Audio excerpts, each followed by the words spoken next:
बिस्मिल्लाहिर्रहमानिर्रहीम, अस्सलाम वालेकुम। प्रोग्राम ज़ेरे बहस में खुशामदीद। मैं हूँ आपका मेज़बान ज़ौक़ अहमद।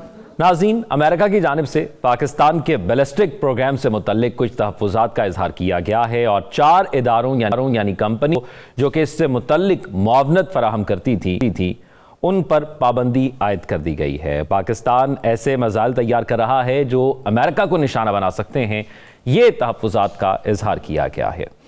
नाज़रीन, इससे कबल भी इस तरह की पाबंदियां पाकिस्तान पर लगती रही हैं, लेकिन ज़रा पाकिस्तान की इस स्ट्रैटेजिक और रीजनल पोजीशन को देखते हैं। पाकिस्तान जिस रीजन के अंदर मौजूद है, इसके अंदर पाकिस्तान है, इंडिया है, रशिया है, चाइना है, ये तमाम न्यूक्लियर स्टेट्स हैं। उसके साथ साथ अगर बात कर ली जाए तो ऐसा लगता है कि इंडिया को वॉच डॉग का दर्जा दिया हुआ है अमेरिका ने, और वो इस खित्ते के अंदर वो किरदार अदा कर रहा है। और अगर बात की जाए पाकिस्तान और इंडिया के ताल्लुकात के हवाले से, तो कश्मीर का एक ऐसा मामला है जिस पर गाहे बगाहे हमें गर्मी देखने को मिलती है ताल्लुकात के हवाले से, और जंग की बातें भी आती हैं। और पाकिस्तान के साथ भारत इसी वजह से जंग नहीं करता कि पाकिस्तान का जो अस्करी सिस्टम है, जो स्ट्रैटेजिक वैल्यू और उसके साथ साथ जो इंतजाम पाकिस्तान ने अपनी हिफाजत के लिए किए हुए हैं, वो वाहिद बुनियाद है जिसकी वजह से इस खित्ते में अमन कायम हुआ है। तो इस सूरत हाल के अंदर पाकिस्तान पर इस किस्म की पाबंदियां आयद करना, इसका क्या मकसद हो सकता है, या इस तरह पाकिस्तान को कहना, इसका क्या मकसद हो सकता है। और इसके साथ साथ अगर हम ख़तरात की बात करते हैं तो फिर हम देखते हैं कि जो अगर किसी मुल्क को निशाना बनाने के लिए जो आबदोज़ यानी समुद्री सतह पर अपनाई जा सकती है, किसी भी मुल्क के करीब जाकर न्यूक्लियर वेपन का इस्तेमाल किया जा सकता है, वो आबदोज़ के जरिए किया जा सकता है। और पाकिस्तान के पास तो कोई भी न्यूक्लियर आबदोज़ मौजूद नहीं है। जिन मुल्कों के पास मौजूद है उनमें यूएसए है, इंग्लैंड है, फ्रांस है, रशिया है, चाइना है और इंडिया है। इसके साथ साथ फिर ये एक जो इल्ज़ाम ये लगाया गया कि पाकिस्तान ऐसे बैलिस्टिक मिसाइल तैयार कर रहा है जो कि डायरेक्ट यूएसओ को निशाना बना सकते हैं। तो ज़रा ये फासला देख लेते हैं, उसके बाद फिर अपने पैनलिस्ट की जानिब जाते हैं और फिर उनसे जानेंगे कि आखिर इस मौके पर ये बयान हमें अमेरिका की जानिब से सुनने को क्यों मिला है।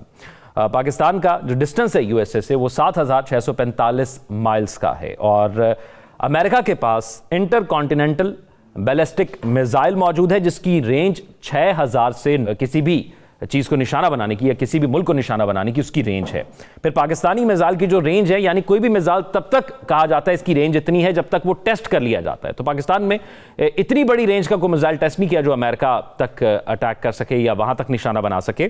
पाकिस्तान के पास जो मिसाइल है उसकी रेंज है 2,705 किलोमीटर यानी 1,708 माइल्स। इंडिया के पास जो मिसाइल है वो 5,000 किलोमीटर यानी 3,706 माइल्स का रेंज का इंडिया के पास मिसाइल सिस्टम मौजूद है। प्रोग्राम में हमारे साथ मौजूद हैं नजम साकिब साहब, राव खालिद साहब और बशीर साहब। नजम साकिब साहब, मैं सबसे पहले आपसे जानना चाहूँगा कि यूनाइटेड स्टेट्स को ये तहफ़्फ़ुज़ात क्यों आखिर पेश आए कि पाकिस्तान ऐसा मिसाइल सिस्टम बना रहा है जो अमेरिका को टारगेट कर सकता है, और क्या पाकिस्तान डायरेक्ट टारगेट कर सकता है?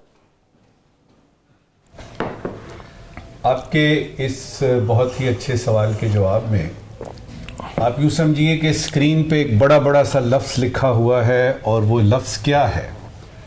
डिस्क्रिमिनेशन। ये लफ्ज़ लिखा हुआ है स्क्रीन पे, और साथ ही मुझे डिप्लोमेटिक डिसऑनेस्टी और पॉलिटिकल डिसऑनेस्टी नज़र आ रही है। देखिए, आपने जो अभी रेंजेस बताई हैं ना, अमेरिका पे कहना कि जी पाकिस्तान ऐसे बैलिस्टिक मिसाइल लॉन्ग रेंज कर रहा है जो कि अमेरिका को हिट करेंगे, ये तो बहुत दूर की बात है। आप ये देखिएगा कि तकरीबन 12-13 हज़ार किलोमीटर दूर है पाकिस्तान से अमेरिका जी। हाँ, ये अगर देखा जाए कि पाकिस्तान और इजराइल के दरमियान कितना फासला है, तो वो को 3-3.5 हज़ार है। अब मैं जब ये सारी फिगर्स देख रहा था तो मुझे अचानक याद आया कि इंडिया ने अग्नि 5 जब बनाया था तो उसका रेंज उन्होंने बताया था 7,000 किलोमीटर। इसका मतलब ये है कि अगर इजराइल को हिट करना है हिंदुस्तान ने तो उसको तो कोई मसला ही नहीं है। तो डिस्क्रिमिनेशन, आपने यानी एनडीसी की बात की, आपने उन 4 फर्मों की बात की कराची बेस्ड की, आपको डीआरडीओ नहीं याद आया, आपने डीआरडीओ नहीं देखा जो हिंदुस्तान का बना, और उस तरह की बहुत सारी फर्में जो हैं जो नागपुर में हैं, न्यू दिल्ली में हैं, आपके मद्रास में हैं, आपके और कौन कौन से नाम गिनवाऊं, उनमें आपको वो काम करती हुई नजर नहीं आई। तो सवाल ये नहीं है कि पाकिस्तान के साथ ये ऐसा क्यों हो रहा है, सवाल ये है कि हिंदुस्तान क्यों नहीं नजर आ रहा। सवाल यह है कि इजराइल क्यों नहीं नजर आ रहा। सवाल यह है कि नॉर्थ कोरिया ने जो न्यूक्लियर मिसाइल की एक तरह से लूट सेल लगाई हुई है, वो हर साल कहते हैं जी देखिए ये सारा कुछ है कोई खरीदार आए, हम उसको यानी उसको बेचते हैं। तो ये जो डिस्क्रिमिनेशन है इसके पीछे कुछ अवामिल हैं, लेकिन उस अवामिल को बताने से पहले जब आपको क्विकली ये बता दूं कि जो इस वक्त की वो है चीज, इसमें है कवाकिब कुछ नजर आते हैं कुछ। अमेरिका को सारा पता है पाकिस्तान के सिस्टम का, और उसको ये भी पता है कि जब 1998 मई में पाकिस्तान ने एटॉमिक यानी ये बॉम्ब का कंडक्ट किया था, पूरा हिसाब किताब किया था, तो उस वक्त बैलेंस ऑफ पावर जो है वो क्रिएट की थी पाकिस्तान ने साउथ एशिया में, और वो बैलेंस ऑफ पावर जो है वो अभी तक क्रिएटेड है। और ये जो पाकिस्तान का long range ballistic missile programme है, ये हमारा स्ट्रेटेजिक एसेट है, ये उनको अच्छी तरह से पता है। और उनको ये भी पता है कि देखिए ना 1998 में ये यानी एटम हम ये करते हैं धमाका, और अब हो गए तकरीबन 2024, तो 26 साल तो हो गए जी। इन 26 वर्षों में IAEA जो कि ऑस्ट्रिया बेस्ड है, वियना बेस्ड है, उन्होंने हमें क्लीन चिट दी हुई है कि आप अच्छे बच्चे हैं, आप कुछ नहीं कर रहे, आपका कमांड एंड कंट्रोल सिस्टम जो है वो बिल्कुल ठीक है। ये सारा कुछ अमेरिका को पता है। तो फिर सवाल यहां ये पैदा हुआ, जो असली सवाल है कि इस वक्त ही क्यों। अब आ जाइए थोड़ा सा पाकिस्तान की फॉरेन पॉलिसी पे, और वो एक पुराना एक रूल है कि आपके दुश्मन का जो दोस्त है, आपके दुश्मन का जो दोस्त है वो भी दुश्मन है। अब देखिए एक तरफ अमेरिका है, एक तरफ चाइना है, उनकी ट्रेड वॉर लगी हुई है, साउथ चाइना सी में प्रॉब्लम है, ताइवान का मसला इधर है, ट्रेड वॉर है। नेटो को बाकायदा तौर पे जो बाइडेन कह चुके हैं कि जी चाइना कंटेन करना है। हिंदुस्तान यहां पे उनके बिहाफ पे, अमेरिका के बिहाफ पे पुलिसमैन का रोल अदा कर रहा है। तो चाइना का दोस्त कौन है सबसे करीबी? वो है पाकिस्तान। तो ये बाय डिफॉल्ट जो है पाकिस्तान रेंज में आ गया। दूसरी बात ये हुई कि अमेरिका का एक और दुश्मन है जिसका नाम है रशिया। अब पिछले कुछ दिनों में आप देखें, कुछ महीनों में देखें, तो आपको नजर आएगा कि पाकिस्तान रशिया के बहुत करीब हो रहा है। इकोनॉमिक्स की बातें हो रही हैं, उसमें कोई ट्रेड की बातें हो रही हैं, उसमें कोई पीपल टू पीपल कांटेक्ट की बातें हो रही हैं, रवाबित बढ़ रहे हैं, गर्मजोशी नजर आ रही है। फिर वही दुश्मन का दोस्त, तो उसमें पाकिस्तान आ गया। तीसरी और आखिरी बात यह है कि पाकिस्तान वो मुल्क है जो कि इजराइल के बारे में जब बात करता है तो उसूली मौक़िफ़ बताता है। वो उन चंद मुल्कों में था जिसने सबसे पहले गजा पे बात की कि ये जेनोसाइड हो रहा है। अब इंडिया जो कि उनका पुलिसमैन है यहां पे, वो पाकिस्तान की असूली मौक़िफ़ जो है वो उस पर कायम है और उस पर कायम रहेगा। अब ये 3 एंगल मैंने आपको बताए हैं, तो बनता है कि नहीं बनता? उसमें होता यह है कि अगर आपने प्रेशराइज करना हो कि भाई ये CPEC का जो है ना ये हमें पसंद नहीं आ रहा, पाक ईरान गैस पाइपलाइन पे तो उन्होंने सैंक्शंस लगा दी, इस पे कुछ कर नहीं सकते। इस पे क्यों नहीं कर सकते? वो इसलिए कि चाइना इस तरफ है और चाइना का अपना इंटरेस्ट है इसमें, उसके अपने स्ट्रेटेजिक इंटरेस्ट हैं। अब चूंकि चाइना नहीं हो सकता तो चाइना के दोस्त को प्रेशराइज करके पॉन के तौर पे इस्तेमाल किया जाए और इससे प्रेशराइज हो चाइना, ये इसकी डायनामिक्स बनती है। अच्छा नजमुल साकिब साहब, एक चीज जो आपने बात की ना, रशिया के साथ हम अगर करीब हो रहे हैं तो इंडिया हमसे ज्यादा करीब है। वो तो वीजा फ्री एंट्री का सोच रहा है, इस किस्म के इकदाम कर रहा है, तो फिर रशिया से करीब होने के हम पर ही क्यों प्रेशर आ रहा है? देखिए पाकिस्तान भी एक वक्त में बहुत लाडला था अमेरिका का, जिससे उसके वाबस्ता है मफाद, वो तो लाडला हो जाएगा। इस वक्त इंडिया लाडला है। जब वॉर एंड टेरर शुरू हुई थी, अल्हम्दुलिल्लाह हम तो आंखों के तारे थे, हम तो बात करते थे और बिछ जाते थे लोग। या उससे पहले यानी अयूब खान का जो दौर था वो देखे तो सही किस किस्म की हमें वेलकम मिलती थी वहां पे। तो ये है कि जिस वक्त जिसकी जरूरत है उसको इस्तेमाल करना है और इस्तेमाल करके छोड़ देना है। हमारी बदकिस्मती माजी में ये रही कि हमने सौदेबाजी जो की वो हमने ठीक तरीके से नहीं की। वो हमने इनफरादी मकासद सामने रखे, इज्तिमाई मकासद रखे। इस वक्त की आखिरी बात, पाकिस्तान का न्यूक्लियर प्रोग्राम हो या बैलिस्टिक मिसाइल प्रोग्राम हो, ये हमारे नेशनल इंटरेस्ट की बात है, ये हमारे स्ट्रेटेजिक इंटरेस्ट हैं, इस पे कोई कंप्रोमाइज नहीं हो सकता। और इस तरह के प्रेशर हम पे आते रहे हैं और भी आते रहेंगे, हम इनको बर्दाश्त करेंगे। और सबसे बढ़ के कि जब चाइना और अमेरिका की बात आएगी तो हम साइड्स नहीं लेंगे, हम इस ब्लॉक का हिस्सा नहीं है, ये वॉशिंगटन को पता होना चाहिए। हम चाइना के दोस्त हैं, हम आपके भी दोस्त हैं, लिहाजा आपको ये पता चले, तसल्ली रखिए, खातिर जमा रखिए। जी राव साहब, ये फरमाइएगा, जैसा शुमाली कोरिया का जिक्र किया नजम साकिब साहब ने, तो इतनी पाबंदियां उन पर हुई, कोई असर उन पर पड़ा इस चीज़ का? क्योंकि उनका तो वो सिस्टम जारी रहा, मिसाइल सिस्टम जारी रहा। फिर दूसरा ये बताइएगा, अगर अमेरिका को तहफ़्फ़ुज़ात हैं और उसको लगता है कि पाकिस्तान इस किस्म का एक सिस्टम बना रहा है बैलिस्टिक मिसाइल के हवाले से जो इतनी रेंज रखता हो, और अगर पाकिस्तान नहीं रोकता तो फिर क्या हो?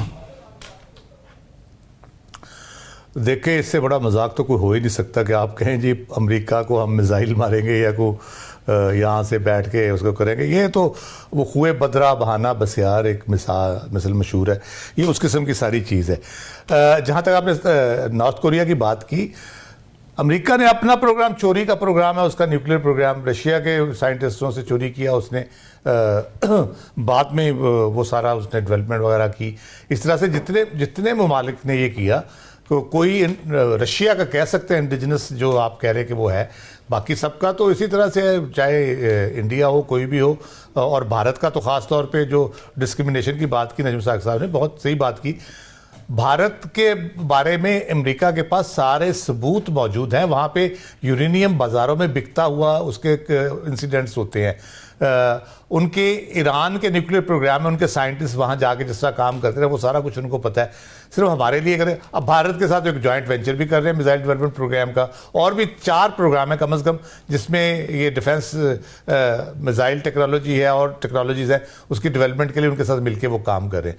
तो सिर्फ हमारे लिए ये क्यों है, जबकि दुनिया भर को पता है कि पाकिस्तान डेटरेंस के तौर पर हमने ये किया है सारा भारत के, क्योंकि भारत कर रहा था और भारत का सबसे बड़ा निशाना हम रहे हैं हमेशा से, किसी महाज पर हो तो हमें उसके लिए डेटरेंस ज़रूरी था। पाकिस्तान की पूरी हिस्ट्री आप उठा के देख ले, एग्रेसर के तौर पे कहीं पाकिस्तान का रोल नहीं आता, ना पाकिस्तान ने कभी एग्रेशन शो किया। सारी कैपेबिलिटीज़ होने के बावजूद, सारा कुछ होने के कई मामलों में बर्तरी भी है। लेकिन ये कहना कि तहकीक करना या रिसर्च एंड डेवलपमेंट करना इससे प्रॉब्लम होती है, तो फिर आप क्यों करते हैं भाई? आप तो F8 से F35 तक पहुंच गए।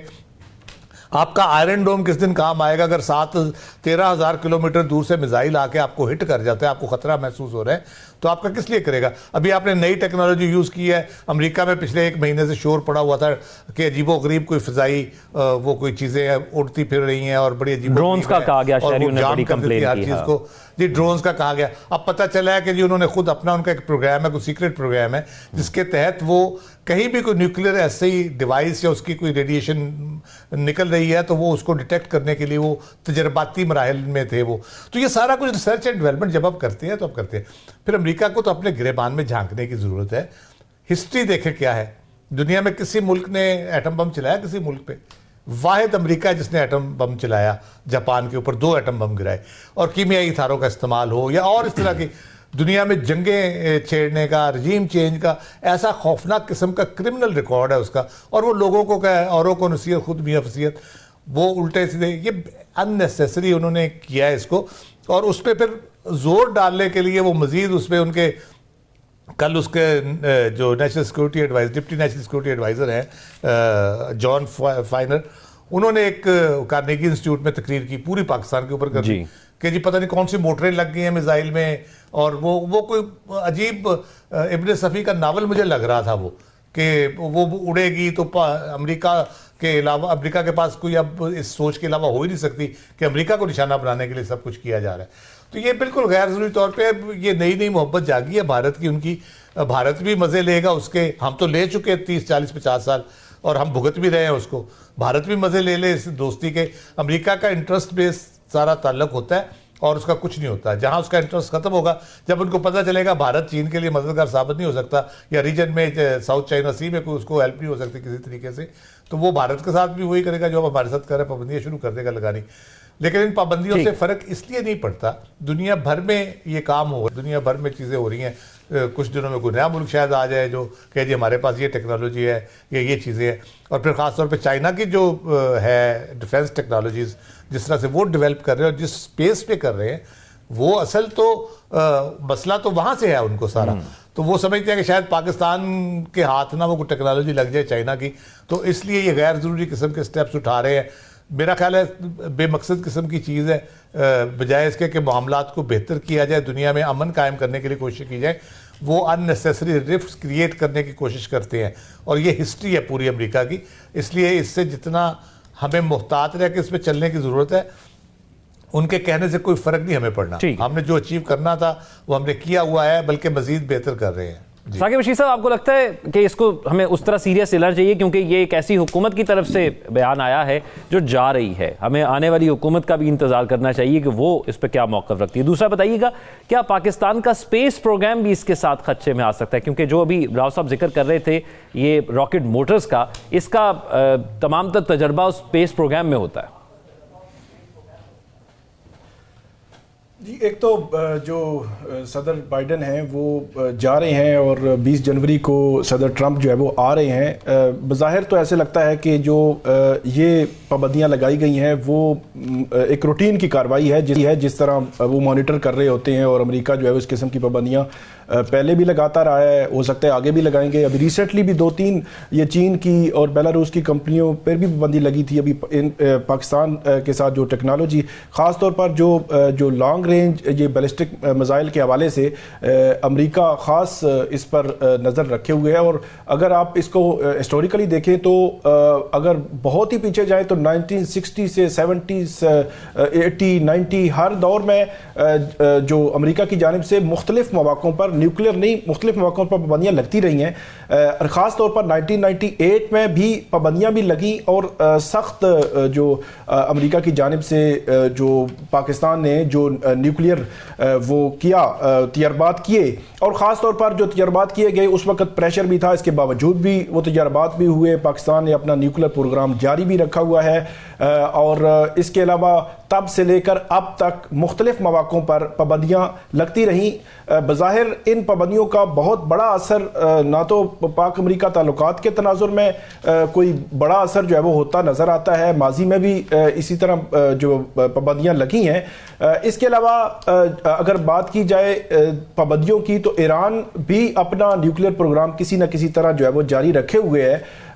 उस पर भी पाबंदियाँ तो लगी हैं, लेकिन कभी उन्होंने प्रोग्राम ख़त्म नहीं किया।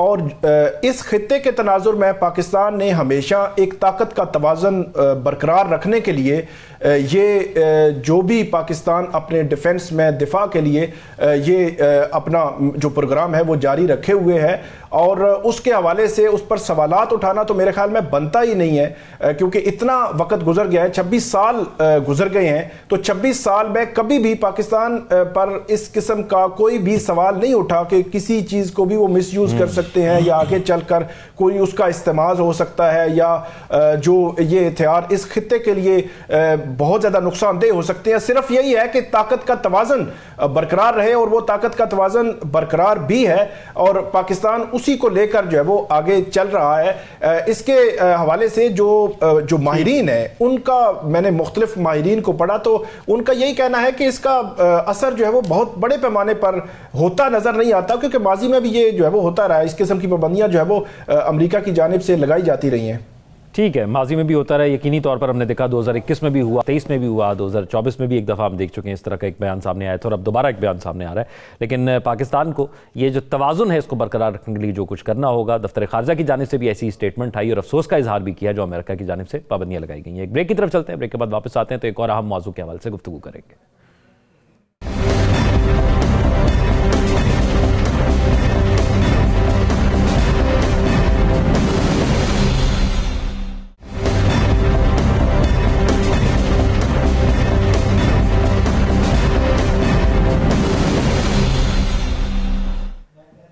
ब्रेक के बाद खुशामदीद नाज़रीन। हुकूमत और पाकिस्तान तहरीक इंसाफ के मुज़ाकरात की बात जो गुज़िश्ता 2 हफ्तों से जारी है, अभी तक वो ऊँट किसी करवट नहीं बैठा, और पाकिस्तान तहरीक इंसाफ ने एक और डेडलाइन दे दी है। इससे कबल हमने देखा 14 को सिविल नाफरमानी, फिर 17, और अब कहा जा रहा है कि इतवार को। और इमरान खान साहब के ट्विटर हैंडल से एक ट्वीट हुआ जिसमें कहा गया कि 2 डिमांड्स हैं गवर्नमेंट से। एक वही 2 डिमांड्स हैं जो पहले भी थी कि अंडर ट्रायल पॉलिटिकल प्रिजनर्स को रिलीज़ किया जाए, और फिर जुडिशल कमीशन बनाया जाए। तमाम तर ये जो एहतजाज थे इसके हवाले से, अब कहने वाले कहते हैं कि 26 से पहले पाकिस्तान तहरीक इंसाफ की जो सूरत हाल थी या मुज़ाकरात की टेबल पर अगर बैठते तो सूरत हाल और होती, शायद पाकिस्तान तहरीक इंसाफ का पलड़ा भारी होता। लेकिन अब जो है वो हुकूमत का पलड़ा भारी है। और हुकूमती हलकों में से जैसे मैंने तलाल चौधरी साहब को सुना, वो कह रहे थे कि ये शौक भी पूरा करके देख लें पाकिस्तान तहरीक इंसाफ वाले, सिविल नाफरमानी वाला, ये जब वो शौक पूरा कर लेंगे तो उसके बाद हम सोचेंगे कि हम मुज़ाकरात करेंगे कि या नहीं करेंगे। फवाद चौधरी साहब आजकल बहुत एक्टिव हैं, उनकी भी मुलाकातें हो रही हैं, उनके हवाले से भी जानेंगे। उन्होंने इमरान खान साहब को मशवरा दिया है कि इस्टेब्लिशमेंट के साथ जो है वो ज़रा तनाव ख़त्म किया जाए। तो राव साहब, अभी तक तो कोई मामला हमें नहीं लग रहा कि कोई मुज़ाकरात होंगे। हम देख रहे हैं कि स्पीकर कौमी असम्बली ने बयान दिया कि मुज़ाकरात के दरवाजे खुले हैं, लेकिन PMLN में से ही बहुत से ऐसे लोग हैं जो कहते हैं कि किसी शर्त के बगैर मुज़ाकरात होंगे, ऐसे शराइत के साथ हम टेबल पर नहीं बैठेंगे। एक दिन रह गया, इतवार को फिर ये फाइनल कॉल दी गई है, फिर पीर को एकाम केस का फैसला भी है। तो मुज़ाकरात हो पाएंगे एक दिन के अंदर या कोई शुरुआत हो सकेगी? देखिए, जो अभी तक आसार नज़र आ रहे हैं, जिस तरह से मुज़ाकरात का डोल डाला गया और जिस तरह बात की गई, कमेटी बनाई गई इमरान खान की तरफ से, उस वक्त से लेके आज तक मेरा ख्याल है कई पैंतरे बदले जा चुके हैं और बड़े मिक्स किस्म के सिग्नल्स आ रहे हैं। होंगे नहीं होंगे, क्या बात होगी क्या नहीं होगी, दो मुतालबात तो उनके बहरहाल मौजूद हैं। लेकिन वो कभी वो कहते हैं हम फरिश्तों से भी कर लेंगे, कभी कहते हैं कि जी इस तरह होगा तो होगा।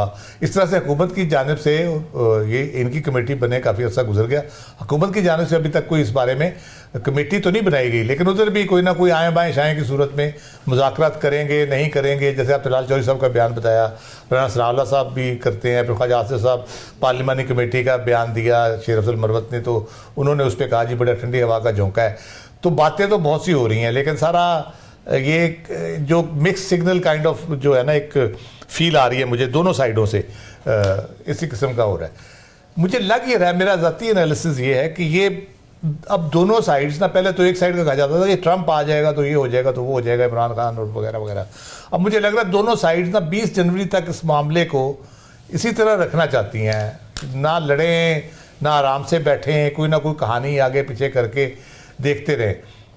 PTI को इंतज़ार होगा कि 20 जनवरी के बाद जो तवक्कुआत वाबस्ता की गई हैं वो पूरी होती हैं कि नहीं होती, और हुकूमत को इंतज़ार होगा कि 20 जनवरी के अगर PTI की तवक्कुआत पूरी नहीं होती तो उनके पास फिर एक बेहतर ऑप्शन होगी कि वो नहीं। राव साहब, अब जरा सूरत हाल थोड़ी सी मुख्तलिफ इसलिए भी नज़र आती है कि वज़ीर आज़म शहबाज शरीफ साहब बहुत दफ़ा कह चुके हैं कि आप मुज़ाकरात करें, और PTI बहुत दफ़ा ये कह चुकी थी कि हम इनसे मुज़ाकरात नहीं करेंगे, तो उन्होंने तो एक बहुत बड़ा यूटर्न लिया। तो अब ये बॉल किसके कोर्ट में है? रोल रिवर्सल हो गया ना। अब वही बातें हुकूमत कर रही है जो PTI करती थी मुज़ाकरात पे, अब हुकूमत वही बातें कर रही है। तो इसीलिए मैं कह रहा हूँ ये ड्रैग कर रहे हैं मामले को, चलाएं आहिस्ता आहिस्ता करते कराते। जहाँ तक सिविल नाफरमानी की बात है उसमें भी हम देखते काफ़ी डाइल्यूट हो गया है। जो ओरिजिनल स्टैंस था या जो जिस तरह कम्युनिकेट हुआ या हमने जिस तरह अंडरस्टैंड किया, शायद उन्होंने ठीक कम्युनिकेट किया, हमने गलत अंडरस्टैंड किया हो, वो ये था कि 14 या 15 को वो यौम शोहदा उन्होंने मनाना था। उसके बाद ये तहरीक शुरू हो जाती जिसमें पाकिस्तान के अंदर भी बिल भी पे नहीं होने थे और बाकी मामला, और बाहर से जो रिमिटेंसेस वगैरह आनी थी वो भी सारी बंद हो जानी थी। अब वो ले दे के इस बात पे आ गई है। कल की जो लेटेस्ट मैंने जो बातें सुनी, जो तासुर मुझे मिला वो ये था कि जो रिमिटेंसेस का कहा गया बुनियादी तौर पे वो ये कहा गया है कि ज़रूरत से ज़्यादा पैसे ना भेजें, कि आपने अगर $500 की यहाँ पे ज़रूरत है तो आप 1000 भेज देते हैं, तो आप 500 के बजाय 450 भेज दें। तो वो भी डाइल्यूट काफ़ी, वो सिविल नाफरमानी वाला भी मुझे बहुत बड़ा नहीं लगता। एक चीज़ है, अगर जैसे अचकज़ई साहब से बात की है इन्होंने, अचकज़ई साहब को कह लें आगे करने की कोशिश कर रहे हैं या उस इत्तेहाद को दोबारा रिवाइव करने की कोशिश कर रहे हैं। मौलाना फजलुर रहमान बड़ा की फैक्टर है। अच्छा, उनके हवाले से अब ये लेटेस्ट ये है कि मियाँ नवाज शरीफ साहब ने भी लोगों की ड्यूटी लगाई है कि फजलुर रहमान साहब को हाथ से नहीं जाने देना। PTI की भी यही कोशिश है, इमरान खान साहब भी यही कहते हैं। उनके खैर खा कोई नहीं, ना PTI खैर खा है ना PMLN खैर खा है, सिर्फ वो ये चाहते हैं कि वो किसी एक फ्रीक के साथ मिलके कोई ठीक है यानी इत्तेहाद को मजबूत ना करे। तो अदरवाइज तो मामला नॉर्मल है। फिलहाल तो ये सिर्फ वेट एंड सी का काम चल रहा है। मुज़ाकरात को बहुत सीरियस चीज़ नहीं लगते मुझे। नहीं साकिब साहब, आप मुज़ाकरात के हवाले से क्या राय रखते हैं? क्योंकि राना सनाउल्लाह साहब का एक बयान है कि हुकूमत और अपोजिशन के मुज़ाकरात तक सिस्टम आगे नहीं चल सकता, और हमें पता है कि अगर पाकिस्तान जिस मौजूदा सूरत हाल पर मौजूद है, ख़ास तौर पर माशी सतह पर, सबको एक पेज पर तो आना होगा, तो ये वो मौका है कि एक पेज पर लाया जा सकता है सबको। देखिए, मुज़ाकरात के बारे में मेरा जो आइडिया है वो आपने पूछा है। मेरे ख्याल में ये मुज़ाकरात की बात करके तो पीटीआई और हुकूमत दोनों, और इसमें शमूल सारे लोग जो हैं, ये अवाम के साथ एक नहायत संजीदा मजाक कर रहे हैं। मैं क्यों ये बात करूं? मैं ये क्यों कह रहा हूं कि एक संजीदा मजाक के अलावा ये मुज़ाकरात की बात कुछ भी नहीं है? वो इसलिए, देख लेते हैं हुकूमत के पास पीटीआई को देने के लिए है क्या? क्या नए इलेक्शंस करा सकती है अगले 3 महीनों में हुकूमत? क्या खान को और उसके साथियों को हुकूमत रिहा करा सकती है उनके केसेस खत्म करा के? क्या जो पीटीआई कह रही है जी 8 फरवरी का मैंडेट हमारा चोरी हुआ, क्या वो मैंडेट वापस दिलवा सकती है? 9 मई को कैलेंडर से निकाल सकती है हुकूमत? तहरीक इंसाफ को इंसाफ दिलवा सकती है हुकूमत? खान को दोबारा वजीर आजम बनाएगी हुकूमत? मुझे ये बता दीजिए कि इनमें से कौन सी चीज हुकूमत वक्त देने की पोजीशन में है या देना चाहेगी? एक भी नहीं है। दूसरी तरफ देख लीजिए, क्या खान अपनी लचक दिखाएगा कि वो एक कौमी हुकूमत अगर बनती है या कोई चीज़ ऐसी डेवलप होती है उन मुज़ाकरात में या बातचीत में, या कोई ऐसा हल निकलने की कोशिश होती है कि खान को लचक दिखानी पड़े और वो कहे ठीक है मैं बाहर आ जाता हूं लेकिन अच्छा बच्चा बनूंगा, और मेरे साथी जो है वो हुकूमत को यानी साथ मिलके एक हुकूमत बनाते हैं कौमी, जिसमें कि JUIF भी होगी, बाकी छोटी पार्टियां भी होंगी, MQM भी होगा, पीपल्स पार्टी भी होगी, मुस्लिम लीग नून और तहरीक इंसाफ सारे मिलके बनाते हैं। ठीक है, क्या ऐसा मुमकिन नजर आ रहा है आपको? मुझे तो नजर नहीं आ रहा। लिहाजा मुझे ये मुज़ाकरात की बात एक संजीदा मजाक लग रही है। और जहां तक सिविल नाफरमानी की बात है, क्विकली बताऊंगा, ये प्रेशर टैक्टिक्स हैं, और ये भी आप देख लेंगे क्योंकि इस तुरप के पत्ते के बाद खान को पता है कि उसके पास या पीटीआई के पास कोई और पता बाकी बाची नहीं, यानी बाकी बचेगा नहीं।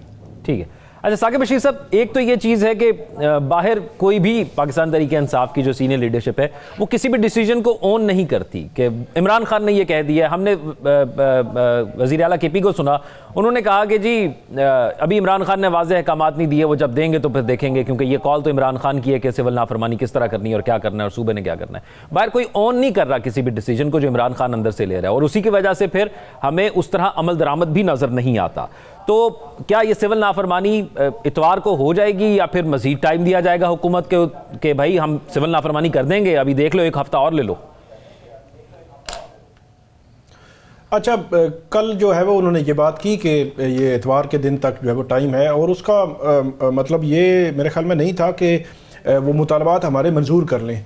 उसका जो मकसद जो नज़र आया बज़ाहिर उनकी बात से जो इमरान खान साहब ने अडियाला जेल में की, उसका ये था कि कम से कम शुरुआत तो हो ना।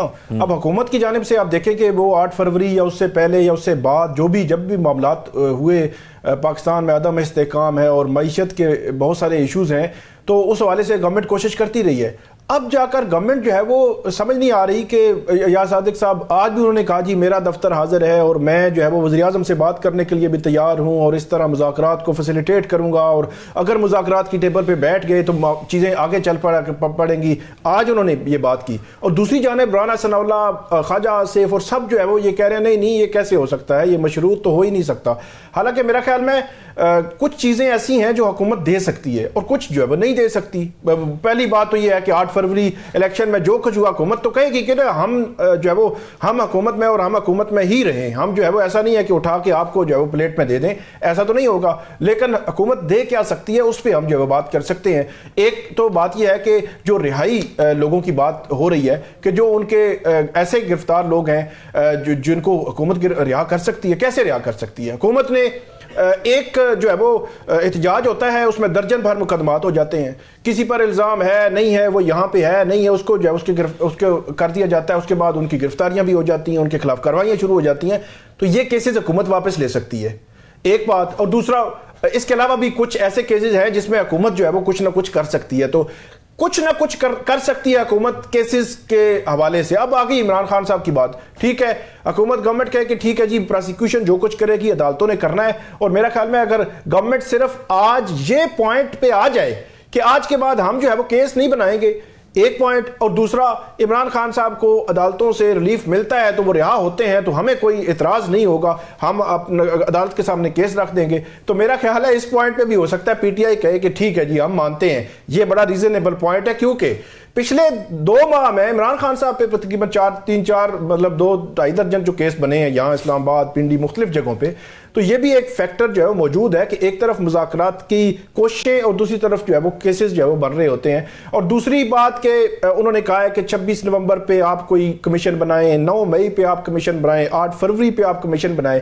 तो हुकूमत ये भी कह सकती है कि ये मामला तो सुप्रीम कोर्ट में खुल चुके हैं। सुप्रीम कोर्ट ने 8 फरवरी इलेक्शंस के हवाले से भी, 9 मई केसेस के हवाले से भी कहा है कि लगाएं जी नंबर इनको केसेस को, हम देखते हैं। तो हुकूमत कहे कि वो सुप्रीम कोर्ट देख रही है तो हम सुप्रीम कोर्ट का इंतजार कर लेते हैं या वहां अर्ली हियरिंग देते हैं। सुप्रीम कोर्ट देखती है कि अगर सुप्रीम कोर्ट ने डायरेक्शन दी कि आप जो है वो कमीशन बनाएं या हुकूमत से कोई तजवीज़ मांगी तो हम जो है वो उस पर बात कर लेंगे। मतलब ये है कि जो आज सरदार या सादिक ने बात की कि जिस दिन ये उस पे मुज़ाकरात की टेबल पे बैठ गए चीजें आगे चल पड़ेंगी। रास्ते ज्यादा नहीं तो थोड़े थोड़े रास्ते जो है वो मेरे ख्याल में निकल ही सकते हैं, लेकिन हुकूमत को कम से कम ये तासुर नहीं देना चाहिए, ये पिछले 3 दिनों से दे रहे हैं कि अब जो है वो हमारे मेहनत कर रहे हैं, को तरले कर रहे हैं कि उनको अब जो है वो जरूरत है और वो चाहते हैं। और ये तासुर ऐसा बन रहा है कि पीटीआई पीछे पीछे और हुकूमत आगे आगे चल रही है कि नहीं नहीं नहीं नहीं हम सोचते हैं, देखते हैं, मशरूत है और इस तरह की बातें। मेरा ख्याल है हुकूमत के पास देने को बहुत कुछ होता है। अगर ये मुज़ाकरात चल पड़े तो हमारे मुल्क के लिए बेहतर होगा, हमारे मुल्क के लिए बिल्कुल बेहतर होगा। लेकिन हुकूमत को देख रहे हैं 2 चीजें भूलनी भी तो पड़ेंगी, 26 नवंबर भी भूलना पड़ेगा और फिर 9 मई भी भूलना पड़ेगा। उसके बाद फिर मुज़ाकरात की टेबल पर आएंगे और फिर आगे बात होगी। एक ब्रेक की तरफ चलते हैं। उसके बाद एक खुशखबरी है, हमने देखा पाकिस्तान की साउथ अफ्रीका के साथ सीरीज भी जारी है और फिर चैंपियंस ट्रॉफी का मामला भी है, वो डिस्कस करेंगे एक ब्रेक के बाद।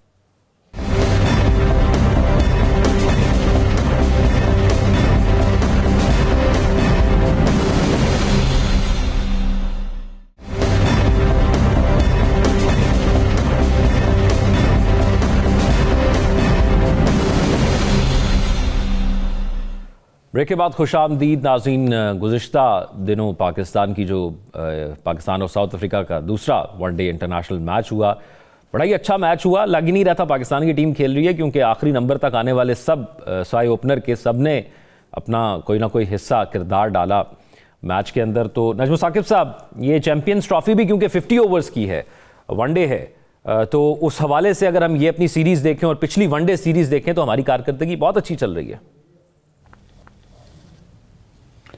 सबसे पहले तो आपको और आपके लाखों देखने वाले जो क्रिकेट के शायकीन हैं उनको 2 मुबारकबादें देनी हैं। और उसके बाद सबसे बड़ी खुशखबरी, 2 मुबारकबादें कौन सी? देखिए, एक बैट्समैन आपको मिला है, उसका नाम है कामरान गुलाम। आउटस्टैंडिंग।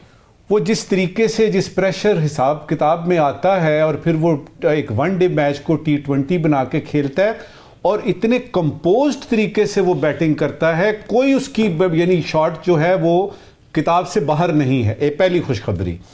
दूसरी कि मुझे शाहीन शाह अफरीदी जो है, उसका जो लास्ट स्पेल था, वो 4 विकेटें जो उसने कर ली हैं, मुझे नजर आया कि शायद शाहीन शाह अफरीदी वापस आ रहा है और चैंपियंस ट्रॉफी से जरा पहले अगर शाहीन वापस आ जाता है तो इससे तो अच्छी बात ही कोई नहीं होगी, क्योंकि रोहित वही होगा, शर्मा भी वही होगा और शुरू के 3-4 ओवर भी वही होंगे।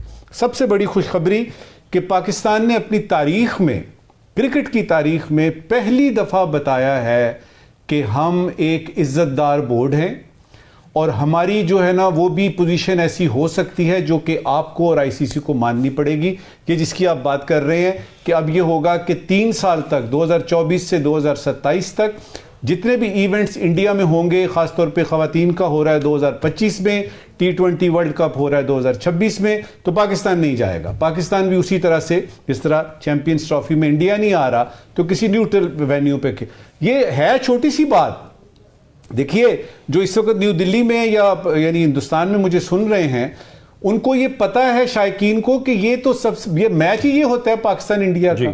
तो वो इस पे सियासत डाल दिया आपने, और उस पे बात जो करने वाली है वो ये है, अगर आपने कश्मीर की बात करनी है, सियाचिन की सिर क्रीक की बात करनी है, आपने दहशतगर्दी की बात करनी है, तो आए ना टेबल पे बैठे बात करें। ये क्रिकेट के शायकीन को और क्रिकेट को क्यों आपने तमाशा बनाया हुआ है? तो क्रिकेट का इसमें कोई कसूर नहीं है। खुशी की बात यह है कि पाकिस्तान वनडे में कोई चौथी पांचवी सीरीज एक साथ यानी जीत लिया इन्होंने। कल यानी 2 जीत के, तो तीसरा मैच तो ऐसे ही यानी डेड रबर सा बन गया है। लेकिन ये अच्छा वक्त है कि पाकिस्तानी टीम वापस आई है, और उसमें बाबर को भी थोड़ा सा ख्याल आया स्कोर करने का, और कामरान गुलाम की तो क्या ही बात है। राव खालिद साहब, एक तो ज़्यादा खुशी तो यकीनी तौर पर हम मानते हैं कि इस बात की होती है कि अगर इंडिया को हम कज़ाफ़ी स्टेडियम में पाकिस्तान के ख़िलाफ़ या किसी और स्टेडियम में पाकिस्तान के अंदर ही खेलते हुए देखते, लेकिन क्योंकि इंडिया का एक मौक़िफ़ था और इस बार हमने भी अपना वाज़ेह मौक़िफ़ रखा सामने, तो ये हमारी जीत हुई कि हम उनको मनाने में कामयाब हुए। बिल्कुल, कोई शक नहीं है इसमें। और ये अभी इंडिया को जिस तरह से मैं तो कहता हूँ घुटनों पे लाए हैं BCCI को, ये बहुत बड़ी कामयाबी है। अभी शॉर्ट टर्म में तो ये एक छोटी सी चीज़ लग रही है, क्योंकि इंडिया ने तो मुल्क से बाहर ही खेलना था, तो अभी उनके शायकीन को इतना बड़ा ये लॉस नहीं लग रहा। वो पाकिस्तान में खेलता या किसी न्यूट्रल वेन्यू पे खेलता, भारत के अंदर तो वो नहीं खेल सकता था। अगले जो 2 टूर्नामेंट आ रहे हैं, एक वुमेन T20 आ रही है, ODI चैम्पियनशिप आ रही है, एक मैन T20 आ रहा है टूर्नामेंट 2026 में। तो उस पर जब उनकी टीम अपने मेज़बान होते हुए जब दूसरे मुल्क में जाके खेलेगी, फिर उनको इस चीज़ का एहसास होगा जिस चीज़ से हम गुजरते रहे हैं कि हम अपने मैचेस जो हैं वो इंडिया के साथ बाहर जाके खेलते थे। तो वो अब उनको जाके उस वक्त जब एहसास होगा, मेरा ख्याल है वो एक प्रेशर जो है ना वो बढ़ेगा।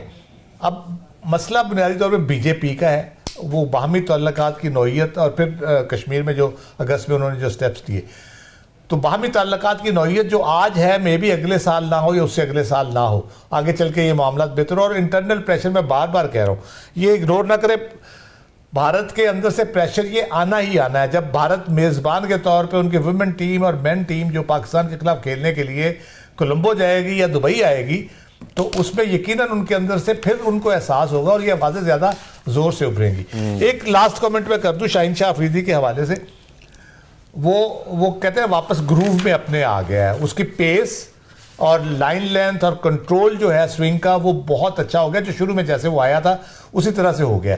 एक छोटी सी रिक्वेस्ट है, वो बेहतर समझते हैं, खिलाड़ी हैं, जाहिर है हम तो देखने वाले हैं, सिर्फ देखने की हद तक कह सकते हैं, वो अपने आप को ऑलराउंडर बनाने की प्लीज कोशिश ना करें। इस बॉलिंग पे तवज्जो दे, बहुत अच्छे फील्डर है, बहुत अच्छे बॉलर है, बैटिंग शैटिंग होती रहेगी। अगर 8 खिलाड़ी कुछ नहीं करते, वो अगर कुछ नहीं करेंगे कोई मसला नहीं हमारे लिए। तो इसलिए कोशिश करें कि वो अपनी बैटिंग को इशू बना के अपनी बॉलिंग को ख़राब ना करें और ओवरऑल अपना इम्पैक्ट जो है ना वो ख़राब ना करें। कोशिश करें कि अपनी बॉलिंग बेहतरीन माशाल्लाह से हो गई है, बहुत सही आ गए वापस अपनी जगह पे वो। तो उम्मीद की जाती है पाकिस्तान चैंपियंस ट्रॉफी में भी इसी तरह से परफॉर्म करेगा जिस तरह उन्होंने ऑस्ट्रेलिया सीरीज़ में और साउथ अफ्रीका सीरीज़ में परफॉर्म किया। वैसे भी राव साहब बड़े प्रेडिक्टेबल हैं वो बैटिंग के अंदर, सबको पता है कि उन्होंने किस साइड पे करना है। पहले वनडे के अंदर शमसी ने जब उनको पकड़ा तो उसी जगह पकड़ा, अपने सुसर की तरह अपने पहले सुसर की तरह। साकिब बशीर साहब ये फरमाइएगा कि अब क्योंकि ये राव साहब ने बात ठीक की कि जब इंडिया को बाहर खेलना पड़ेगा और वो होस्ट होगा तो तब उसका एहसास होगा और वो हमारे लिए ब्रेकिंग पॉइंट होगा कि इंडिया फिर पाकिस्तान आकर खेलने के लिए तैयार होगा। बिल्कुल, उस वक्त जो है वो इंडिया को बिल्कुल भी एहसास इस चीज़ का होगा और ख़ास तौर पर जो इंडिया में जो राइट्स हैं, स्पोर्ट्स के राइट्स के हवाले से बड़ा अहम मैं पढ़ रहा था कि एक तरफ अगर जो BCCI है वो एक जंग लड़ रहा था कि कैसे इसको हैंडल करना है और दूसरी जानिब जो स्पोर्ट्स के राइट्स हैं वो इंडियन जो चैनल्स हैं उन्होंने रखे हुए हैं और उन्होंने बड़ी इन्वेस्टमेंट की हुई है। एक प्रेशर उनका वो भी था और वो ये अफोर्ड नहीं कर सकते थे कि ये सारी चीज़ें तातुल का शिकार हो जाएं और आगे ही ना बढ़ सकें और किसी न किसी लॉजिकल एंड तक ना पहुंचें। फिर पाकिस्तान की जानिब से मेरे ख्याल में भरपूर तरीके से अपना केस भी जो है वो लड़ा गया और जब भारत को ये जो है वो इस किस्म की सिचुएशन का सामना होगा कि भारत में पाकिस्तान नहीं जाएगा तो फिर उनका रद्द अमल साथ ही जो है वो आएगा। अभी रिसेंटली जो पाकिस्तान की क्रिकेट टीम पे अगर मैं बात करूं तो जो मोहम्मद रिजवान है उनकी भी कैप्टनसी में आप देखें कि पिछले 2-2.5 साल में हमें बहुत सारे इश्यूज का सामना रहा। तो साउथ अफ्रीका में जाकर वहां जो है वो वनडे सीरीज जो है वो जीतना या ऑस्ट्रेलिया में जाकर जीतना, ये भी उनका एक अलग से मेरे ख्याल में एजाज है। और बाकी टीम भी फरवरी में चैंपियंस ट्रॉफी से पहले जो कारकर्दगी दिखा रही है, ये भी एक बड़ा पॉजिटिव साइन है। और पाकिस्तान पीसीबी भी डेफिनेटली, खास तौर पर पीसीबी के हवाले से ये भी मैं पढ़ रहा था कि ये जो आईसीसी में बाकी क्रिकेट बोर्ड्स हैं, उन्होंने भी थोड़ा सा सोख का सांस लिया होगा कि कम से कम जो एक भारतीय बोर्ड भी और भारतीय मीडिया भी पिछले 2-3 हफ्तों में हमने देखा कि जिस तरह पोर्ट्रे कर रहा था उस तरह हुआ नहीं है। और कम से कम ज्यादा से ज्यादा लॉबिंग भी की, ज्यादा से ज्यादा जो वो प्लानिंग भी पाकिस्तान ने की और अपने मौकफ पर डटे रहे, और उसके बाद बहुत सारी चीजें जो है वो हासिल करने में कामयाब रहे हैं। बिल्कुल ऐसे ही कामयाब हुए, और ये फिर बाकी बोर्ड्स को भी ऐसे चला गया होगा कि अगर कल को कोई और एतराज करना शुरू कर दे कि हम नहीं खेलते, तो फिर हम कह सकते हैं न्यूट्रल वेन्यू पर आ जाएं। नजम साकिब साहब, आज के सवाल। शुक्रिया ज़ौक। एक ज़रूरी सवाल है और एक गैर ज़रूरी सवाल है। पहले ज़रूरी सवाल, दोनों खबरें साथ साथ मिलती हैं। पहली खबर कि करंट अकाउंट दूसरी बार रिकॉर्ड सरप्लस में देखा गया, सरप्लस में चला गया दूसरी दफ़ा। दूसरी खबर यह थी कि गैस की कीमतों में 26% इजाफा हो गया है। ज़रूरी सवाल यह है कि गैस की कीमतें 26% बढ़ गई हैं, तो इस करंट अकाउंट सरप्लस का हमें क्या फ़ायदा है? आज का गैर ज़रूरी सवाल, मुल्क में पोलियो के नए केसेस रिपोर्ट हो रहे हैं। साथ ही खबर मिली है कि बहुत से माहिरीन और पोलियो के पुराने खिलाड़ी मैदान में आ गए हैं। गैर ज़रूरी सवाल यह है कि पोलियो कोई बीमारी है या कारोबार?